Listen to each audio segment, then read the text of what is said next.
You know, this GPU right here might just be one of the most beloved GPUs that we've had in recent history, and I'm actually going to be probably selling it here very soon and replacing it for a newer GPU, and it's one that you might not really expect because the GPU that I'm talking about right now is actually the 3080 Ti, and to be fair, with 12 gigabytes of VRAM and still very acceptable performance, a lot of people would be very happy with owning a 3080 Ti in 2024, but personally, I'm really looking to replace this, and specifically, I was wanting to replace it with an RTX 4070 Super. And you might be asking the question, why would I replace a 3080 Ti with a 4070 Super? I mean, they're basically identical when it comes to DirectX 11, DirectX 12, and even in ray tracing, they're so close that there's really no point getting rid of a 3080 Ti that's perfectly good for an RTX 4070 Super. They're essentially the same card, except for in one area, and that's power draw. Let me tell you guys, the 3080 Ti, as good as it is, draws an insane amount of power, especially when compared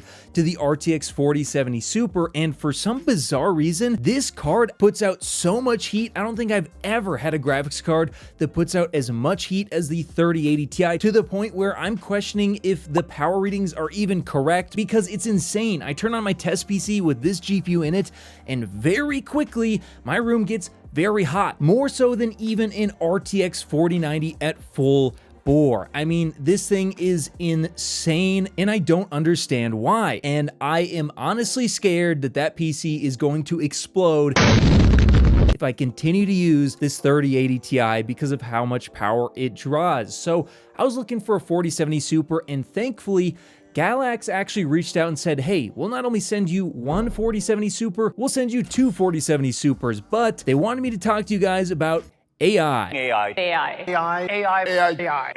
at the center. Now, let me tell you, I know AI is a bit of a meme when it comes to gaming and all that sort of stuff, but to be fair, we do have stuff like DLSS, which does heavily rely upon the AI or tensor cores of these new GPUs, and to be honest with you guys, as much of a meme AI has become, I do genuinely use it in my day-to-day workflow and in gaming. I mean, we have ray tracing, we have DLSS, and yes, I do use it in my editing programs, and many other people also use it in something called Stable Diffusion, software where you can generate images. And let's be honest, we all know what images are being generated.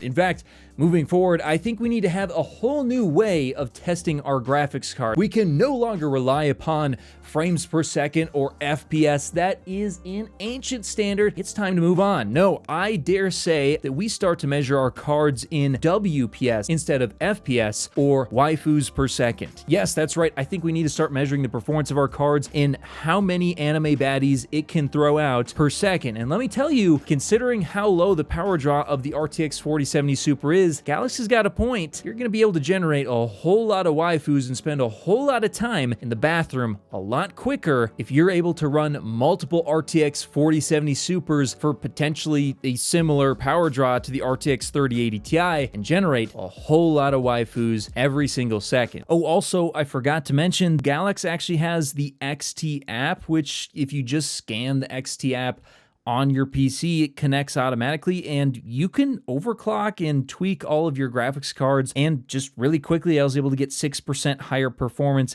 in my benchmark scores by doing a quick and dirty overclock right from my phone, where I could monitor it without having to Alt-Tab out or have a second monitor. Taking a look at the data here, you can see that with just one RTX 4070 Super, it's already throwing out a very impressive dolphin waxing 0.19 waifus per second. However, if you're to put two of them in a system and get them working with Stable Diffusion as I did, I actually got a 42% increase, bringing it all the way up to 0.27 waifus per second. And let me tell you guys, I have no idea what I'm doing when it comes to Python coding. I'm sure if you're using Linux and you actually have any idea what you're doing, you could probably get to an absolutely monkey spanking 0.37 waifus per second if you were able to get proper scaling out of two RTX 4070 Supers. And remember, with such lower power draw, in fact, we're talking around 225 watts per RTX 4070 Super is what I was able to measure as a maximum power draw versus the 373 watts on the RTX 3080 Ti. Wow, that's a whole lot of waifus per watt,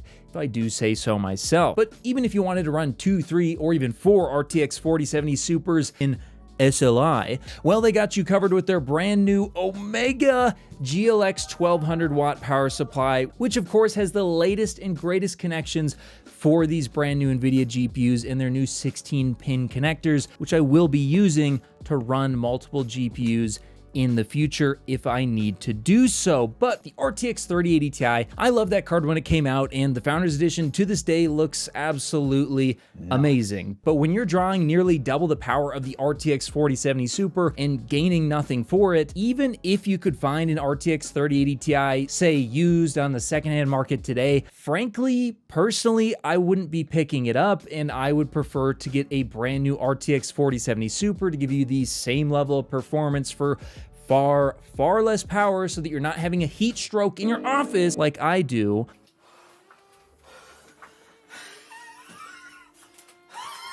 Well, yeah, I just feel like that's the better choice, especially considering that you are going to be getting some sort of a warranty. I know that us tech tubers love to push the secondhand market because, hey, you can sometimes get a really great deal on there, but I think it's important to remember that, yeah, for us, if we can write it off on our taxes, if the card dies and we're out of a warranty, hey, no big deal. But if you're sitting there saving money for months on end and you want to get an expensive new card, well, you're going to want some assurances that there's going to be a warranty in place there. And at this point in time, a 3080 Ti has probably been ridden long and hard, especially considering it's been through probably some cryptocurrency mining and might not have any warranty left to speak for. So yeah. Today, I would certainly rather pick up an RTX 4070 Super, and that's why I'm going to be selling my 3080 Ti and using one of these 4070 Supers in my test computers. But hey, that's just what I think. Do you think that the RTX 4070 Super is worth paying a little bit more for, or do you think it's better to get a deal on the secondhand market for an RTX 3080 Ti? And how many waifus per second can you generate with Stable Diffusion? Let me know your guys' thoughts in the comments below, and of course, I'll see you in the next video. If you made it to the end of the video, be sure to drop a like. Every time you do so, AMD and NVIDIA release new GPUs. Also, if you want to see more, check out one of these related videos. You won't be disappointed.